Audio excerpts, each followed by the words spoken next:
आपण पाहत आहात सत्याची बाजू मांडणारं हक्काचं न्यूज चॅनल M24 तास। उरण ईश्वरपूर नगर परिषद निवडणूक 36 वर्ष व 5 वर्षांच्या विकासात्मक प्रगतीच्या आलेखावर मतदार ठरवतील असे सांगली जिल्हा राष्ट्रवादी काँग्रेस पार्टीचे जिल्हाध्यक्ष निशिकांत भोसले पाटील दादा यांनी स्पष्ट केले।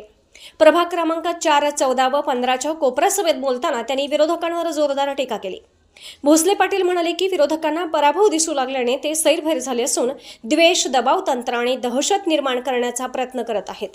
असंस्कृत, शिवराळ विचार व दहशत मोडून काढण्यासाठी आम्ही सक्षम आहोत असे त्यांनी ठामपणे सांगितले।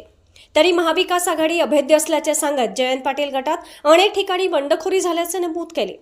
जयंत पाटील यांच्या 31 वर्षांच्या नेतृत्वामुळे शहर विकासात्मकदृष्ट्या मागे राहिले आणि शहरवासियांच्या पदरी निराशा पडल्याचा आरोप त्यांनी केला। आपल्या 5 वर्षांच्या सत्ताकाळात दिलेली आश्वासने पूर्णत्वाकडे नेण्याचा प्रयत्न केला।